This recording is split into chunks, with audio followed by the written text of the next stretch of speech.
தவிக தலைவர் விஜயை வரவேற்க மதுரை விமான நிலையத்தில் கூடியிருந்த தொண்டர்கள் ஆர்வ மிகுதியால் விமான நிலைய தடுப்புகளை உடைத்து சேதப்படுத்தியுள்ளனர்.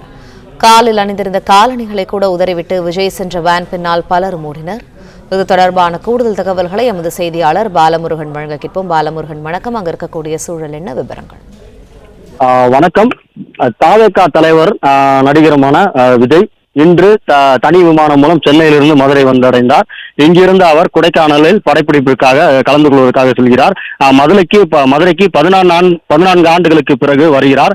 அதற்காகவும் கட்சி தொடங்கிய பின் முதன்முறையாக மதுரைக்கு இருக்கிறதாகவும் இதற்காக தவிக தொண்டர்கள் இன்று காலையில் இருந்து அவருக்கு உற்சாக வரவேற்பு அளிக்க காத்திருந்தனர். அதே போல் மதுரை விமான நிலையத்தில் அவர் இறங்கியிலிருந்து தற்போது 3 கிலோமீட்டர் வரைக்கும் அவருக்கு உற்சாக வரவேற்பு அளித்தனர். அவர் வாகனத்தில் மேலே ஏறி கை கொடுத்து அதாவது போலீசார் அவர்களை உள்ள அனுமதிக்காமல் தடுப்புகளில் போட்டு அமைச்சர் நிலையும் போலீசார்களின் தடுப்புகளை தாண்டி அதாவது தள்ளிவிட்டு அவர்களை விஜய் வரும் வாகனத்தை எதிர்நோக்கி ஓடி அவரது வாகனத்தில் ஏறினார். இதனால் முன்பக்கம் பேரிகார்டு உடைந்துள்ளது, சேதமடைந்துள்ளது.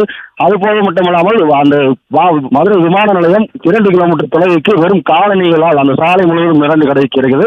அதுபோல மதுரை விமான நிலையத்தில் உள்ள தடுப்பு கம்பிகள், அதாவது மரம் செடிகள் வளர்ப்பதற்கான அந்த தடுப்பு கம்பிகளை உடைத்து சேதப்படுத்தியுள்ளனர்.